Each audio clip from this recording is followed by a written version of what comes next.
ఐదవ విషయం ఏంటంటే ఆయన ఎప్పుడు పుట్టాడు. దానికి సమాధానం టూకీగా చెప్పాలంటే 4 BCలో, క్రీస్తుకు పూర్వం 4లో క్రీస్తు పుట్టాడు. చాలా విచిత్రంగా ఉన్నది కదా. అయినప్పటికీ అది సత్యం.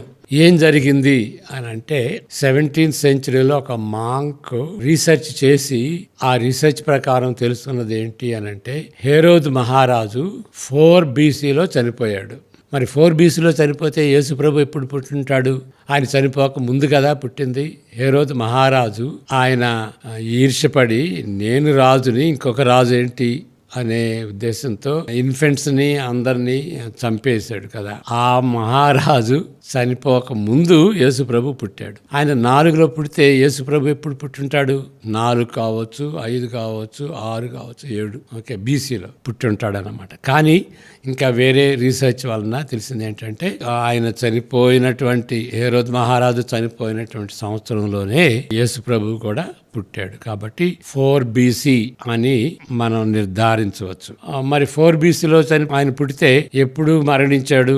30లో. అప్పుడు 33.5 సంవత్సరాలు అంటాం కదా ఆయన జీవించింది. కానీ 5 BCలో పుడితే 29 ADలో చనిపోయినట్టుగా. దానికి కూడాను ఎక్కువ ఆధారాలు 30 ADలో ఆయన చనిపోయినట్టుగా ఉన్నది. 4 BCలో ఆయన పుట్టాడు, 30 ADలో మరణించాడు అని మనం నిర్ధారించవచ్చు. 30 ADలో ఆయన మరణిస్తే 7th of April ఆయన ఆ డేట్లో మరణించినట్టుగా మనం చెప్పుకోవచ్చు. ఏంటండి అంత క్లియర్గా ఎట్లా చెప్పగలం అని అంటే దానికి ఆధారాలు ఏంటి అని అంటే యేసు ప్రభు చనిపోయింది పస్కా పండుగ దినాన. చాలా మంది యూదులు ఐగుప్తు వెళ్ళారు. ఐగుప్తులో ఆ వేడిని బట్టి చెమ్మలేదు కాబట్టి అక్కడ ఉన్నటువంటి కాగితాలు, ఆ పార్చ్మెంట్స్ చెక్కు చెదరకుండా ఉంటాయి అన్నమాట. ఆ మ్యానుస్క్రిప్ట్స్ ని రీసెర్చ్ చేస్తే యూదుల పస్కా పండుగ 30వ సంవత్సరంలో 7th of April పడింది. కాబట్టి యేసు ప్రభు ఆ దినాన్ని మరణించాడు అని చెప్పుకోవచ్చు.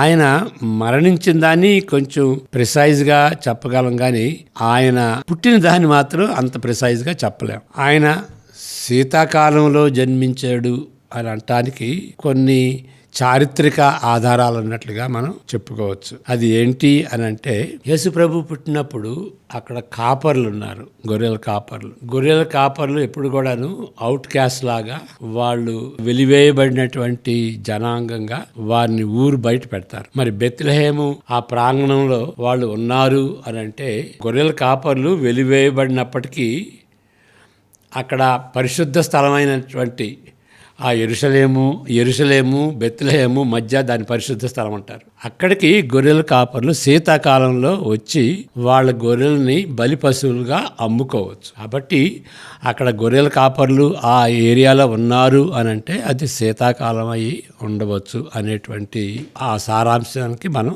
రావచ్చు అన్నమాట. కాబట్టి యేసుప్రభు December 25 అని మనం నిర్ధారణగా చెప్పకపోయినప్పటికీ ఆయన శీతాకాలంలో జన్మించినట్లుగా మనం గుర్తించవచ్చు. కొంతమంది అంటారు అన్యుల పండుగ కాబట్టి దాన్ని ఆచరించకూడదు. ఇప్పుడు అన్యులు అని అంటే చాలా అలవాట్లు కూడాను చర్చెస్ లో పియానో వేస్తారు కదా. అది పియానో ఎట్లా స్టార్ట్ అయింది?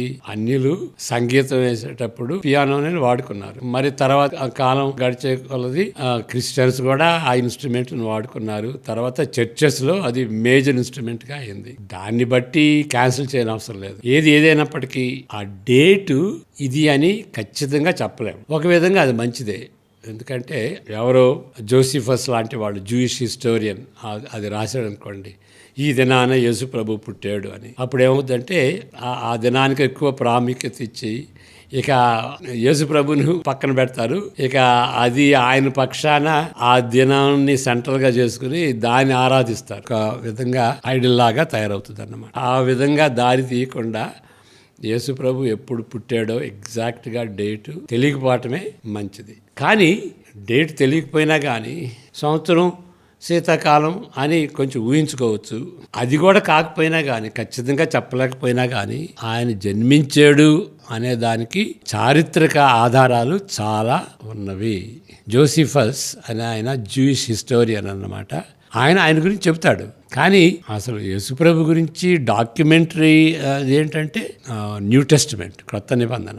జోసిఫస్ జూయిష్ హిస్టోరియన్ గా చెప్పుండొచ్చు, కానీ డాక్యుమెంటరీ, సెలెక్టెడ్ డాక్యుమెంటరీ ఏంటి అని అంటే క్రొత్త నిబంధన అన్నమాట. యేసుప్రభు గురించి నిజమైనటువంటి ఆధారాలు ఏంటంటే, ఆ డాక్యుమెంట్స్ ఏంటంటే క్రొత్త నిబంధన అని మనం చెప్పాలి. దాని ప్రకారం ఆయన చరిత్రలో జన్మించాడు, ఆయన బెత్లెహేములో పుట్టాడు, మరలా నజరేతులో పెరిగాడు, యెరూషలేములో మరణించాడు, ఆ యొక్క కల్వరి కొండ మీద ఆయన మరణించాడు, పునరుద్ధాన కొండ మీద మౌంట్ ఆఫ్ ట్రాన్స్ఫిగరేషన్ అక్కడ నుండి ఆరోహణ అయ్యాడు. ఇదంతా చారిత్రకంగా చూచి విని తాకినటువంటి ఆయన్ని గురించి, ఆ జీవాన్ని గురించి మేము రాస్తున్నామని పదే పదే సువార్థికులు చెప్తున్నట్టుగా మనం గమనించాలన్నమాట. కాబట్టి ఎగ్జాక్ట్గా డేట్ మనకి ఎప్పుడు పుట్టాడో తెలియకపోయినప్పటికీ ఆయన పుట్టినటువంటి సంగతి మాత్రం దాన్ని ఎవరు కొట్టివేయలేరు. అనేక ఆధారాలు ఉన్నవి.